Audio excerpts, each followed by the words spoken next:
Wow.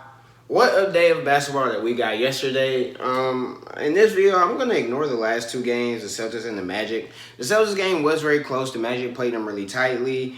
Paolo had a great game. Franz showed how great he is going downhill, and then the Celtics win.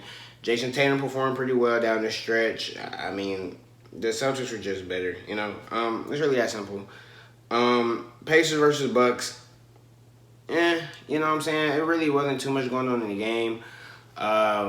Doing some condolences out to Dame, as it looks like he's torn his Achilles and he's going to be out for the playoffs and probably going to be out for a very significant amount of time given this injury. It's very sad, but Pacers win this, go up 3-1. Going to go back to Milwaukee for Game 5, and more than likely they're going to pull it out and win the series. And go ahead and get rid of the Bucks, which isn't really that surprising, not to me. I had the Pacers winning. Even with Dame, the Pacers were still up, and they were winning. And Pacers are just a better team, in my opinion. That's why I really had them winning this entire series. But, yeah, boom, Pacers lose. Okay. And the Magic lose. Now, for these first two games, instant classics, in my opinion. These first two games were so far the best games of the playoffs. And I feel like that can be said about so many games, like so far this postseason. But let's just get into this first one. So the Knicks versus the Pistons. This is a game I watched all the way through, and it was amazing. It was really like, it was back and forth with stars coming into play. You know, Jalen Brunson, despite him having like his little knee injury thing and him hobbling at times, during the game, and him even sitting on the bench with those two big behind knee braces on. I thought he had a phenomenal game. Down the stretch, he made a lot of key shots for them, created a lot of key plays for them. And one person I really want to highlight as well is Mikal Bridges. Mikal Bridges, when they had brought him in, made all those trades for him.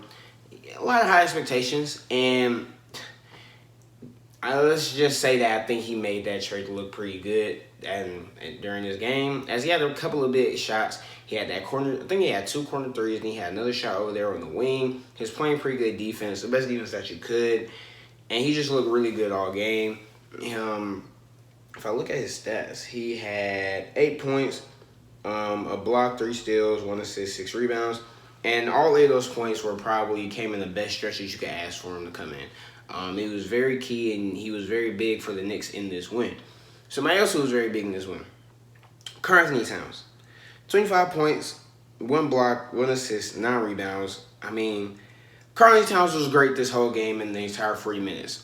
His defense looked pretty good, as great as it could look. You know what I'm saying? He wasn't like looking like Evan Mobley out there or nothing like that. But Karl-Anthony Towns looked pretty serviceable out there on defense. But offensively, he made his mark. Down the stretch, he hit 2 big shots. He hit that one crazy fadeaway over the backboard, went to the rim, crazy, and then he comes back on the next possession where it looks like the Knicks are kind of SOL. They can't really get a shot. Nobody is open, but they do, and he makes it. He makes a very deep 3 that basically kind of iced the game for them at that point. And yeah, that was a great game though. Just back and forth game. It was a game where it seemed like you didn't really know. Like it was, I don't say it was give or take, but it was a type of game that you're just kind of on the edge of your seat the entire time. You know, Detroit. Detroit comes out. They lose the first quarter, but they have a very strong second quarter. Cade plays really well. They have a big third quarter as well, and they're leading going to the fourth quarter. But then the Knicks sit up here. They have a 30-point fourth quarter, and they win. Jalen Brunson, like I said, had a phenomenal game, 32 points. Josh Hart was really key on the glass and really great on the boards. I mean, 10 rebounds, 8 defensive rebounds, 2 offensive rebounds. There's really not much more you can ask from Josh Hart. 4 steals. He just is one of those players who was just very impactful. He even had a nice little, I think it was an and one, but a nice little up and under where Jalen Brunson had passed to him in the rim. Right there in the basket, really key for them. And in that last possession, he was very key. And I believe, was that him? I think it was him who was guarding. I think that was him who was guarding Cade that forced the miss at the end of the game. But Cade, you know, he down the stretch, he kind of just One thing I'm starting to notice is Cade starts to kind of not shy away from the ball, but he's not as aggressive down the stretch as I would like to see. And he kind of starts to make some has some mental lapses down the stretch in terms of executing, getting to a spot, getting certain buckets. We saw him have the turnover when he was driving downhill. He loses the ball. I think it went off his thigh. You see him miss one shot where he tried in the mid range, where he tried to step back, boom, shoot over his defender. He misses. Then you have what would have been the game winner. Same thing, misses. Yeah, but he still had a great game. 25 points, 4 blocks, 10 assists. He was as great as you could. He played as great as you could play, especially for it being his first playoff game. He played good just down the stretch. Look, Cade is young. This is his first time in an environment like this. He just had to execute better. But he had a great game, just missed some key shots. But the biggest thing that people are talking about from this game is none other than the quote-unquote foul at the end of the game. So for those, who didn't watch the game, it's the end of the game, okay? Cade Cunningham, boom, jumper, misses, right? Tim Hardaway Jr. grabs a rebound, runs back to the three, kind of like how he grabbed a rebound, runs back to the three. He shoots it. Josh Hart, or was it? It was somebody. I think it was Josh Hart. Is defending him and goes all the way into his body, and Tim Hardaway Jr. misses. You know what I'm saying? He misses. It's not a bad break, but he was clearly fouled. And it was a bad missed call. Now, that being said, the Pistons, as much of that was a foul and it should have been called, down the stretch, the Pistons definitely were struggling to execute. Why am I blanking on his name? Malik Beasley, once again, had a very bad shooting day. I don't know what's going on with him. I mean, what did he shoot from three? He was 3 of 9 from 3, and he just missed a lot of key shots down the stretch, at repeated looks. And they're not like they were bad looks. They were good looks. He was just missing them. Down the stretch, he missed a lot of threes for them. Tim Hardaway Jr. missed a lot of threes, but he did have a nice little stretch. He got a mid-range, got a big old three to kind of keep the game close. So, momentum towards Detroit's way. But everybody's talking about that last play, which it was a foul. I'm going to say it was definitely a foul. But one thing that, I will say is Detroit played well, but they have to execute better. They have to execute better throughout the course of the game, especially towards the end of the games.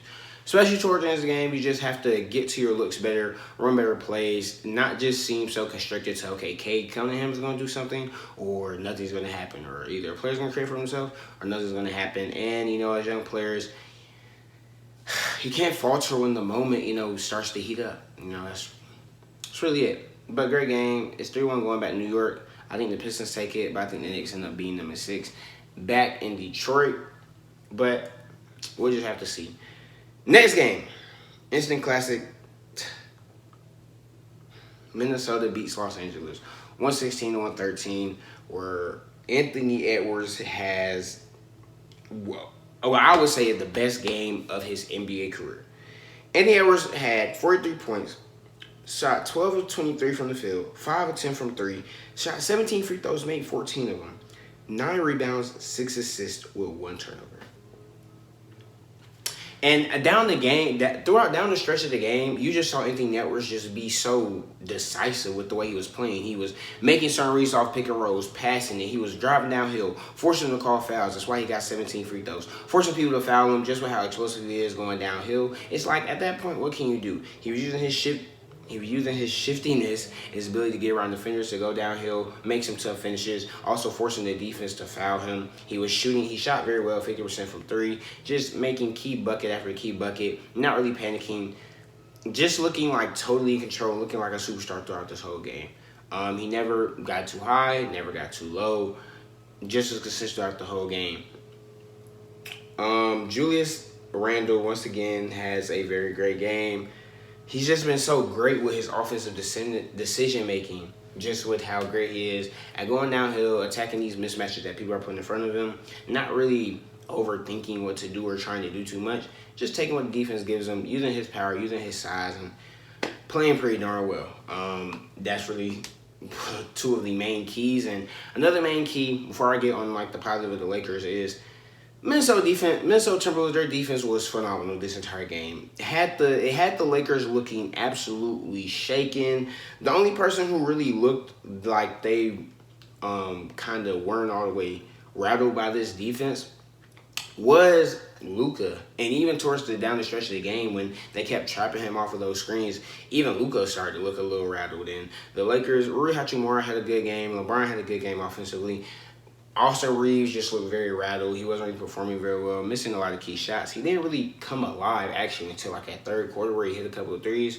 Then as you know in the fourth quarter he would end up missing. He missed two key threes on the left wing, and then he missed the game winner in the corner. Well, not the game winner. Would have tied the game, sent to overtime in the corner.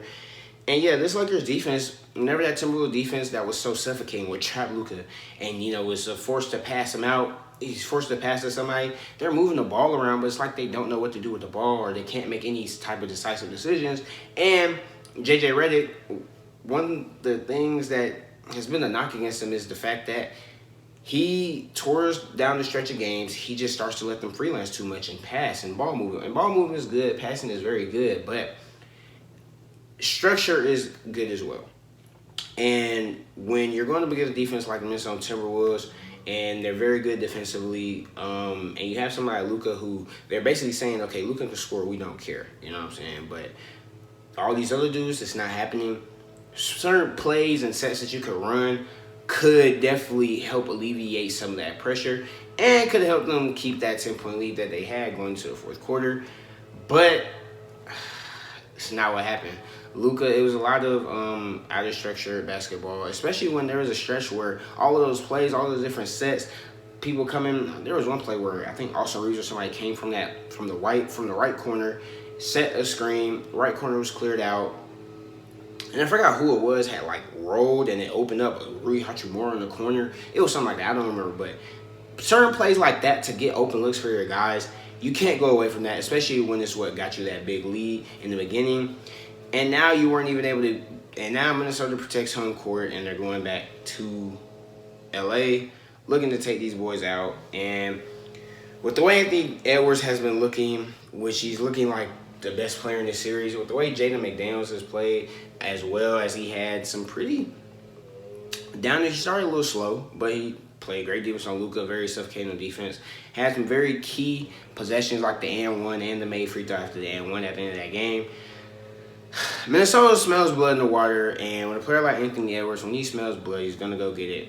I'm not so optimistic that the Lakers can win this last game. And I had the Lakers in 6, and obviously my pick is kind of impossible right now. But, yeah, hopefully the Lakers win the next game because this game was just phenomenal. On the Lakers side of things, a couple issues. You can't play all 5 of your starters the entire second half, but I understand why. You can't play them all the entire second half because they start to get tired, start to get gassed. You already have a 10-point lead going to the fourth quarter. You have momentum. I understand you're not trying to mess up that momentum, trying to kind of keep, certain pieces in the game to keep you successful. And you probably don't have as much trust in your bench, but you can't keep a 4-year-old LeBron, Luka Doncic, who's still trying to play his way into shape, who can't really go around the corner, which also hurts the Lakers as well. And Austin Reeves, who is just struggling. You can't keep them in the game the entire time. Not in the whole second half. Rest them, especially when you have a team like Minnesota Timberwolves where they're so deep. They got so many bodies. They're rotating in. Rudy Gobert, okay, boom, out. Then you got Naz Reid coming in, okay, boom, out. Anthony Edwards, okay, boom, out. Jaden McDaniels, okay, boom, out. They have all these pieces coming in and out. They're staying fresh the entire time. And we saw, as we went down the stretch in the game, the Timberwolves looked more fresh. They had more juice, and it's a big reason why they won the game.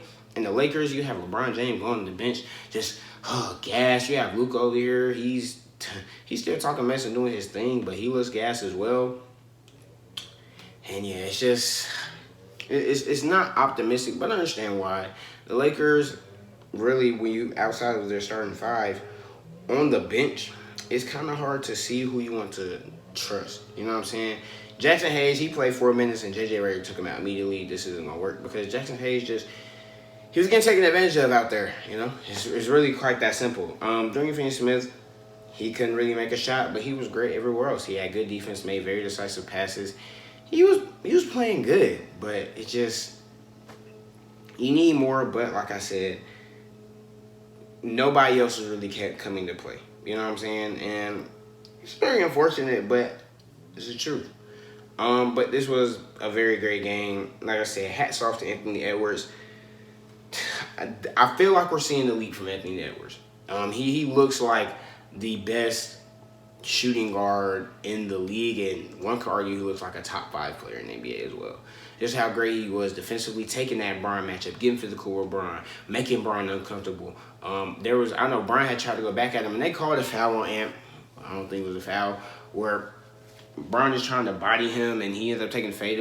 I think he tried to power through him, and they call a foul on Ant, but Ant was locking him up. He was matching his physicality, and then he comes back offensively. He gets a big 3, and the Lakers have to call a timeout. He's doing this celebration.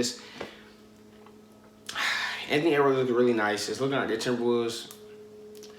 Listen, I have the Lakers. I'm gonna stick my pick, but I'm very well aware that I might be wrong. But just a great game from Anthony Edwards and a great series from Timberwolves. And the Timberwolves really just look better.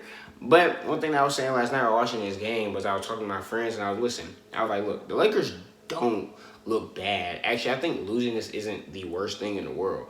Because it's not like they're getting blown out or swept. These are very close games. I think the Lakers are probably another ball handler other than LeBron James and Luka Doncic. Somebody who come off the bench. And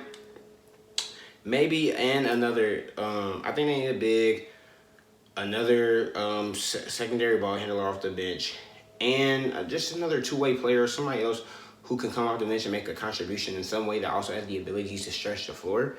Just giving the personnel you have Luka Doncic, you have LeBron, you need people who can play with them, who can just force teams to respect them on the exterior of the court, and you need some size. It's clear one thing that Minnesota has. They have bodies, they have size.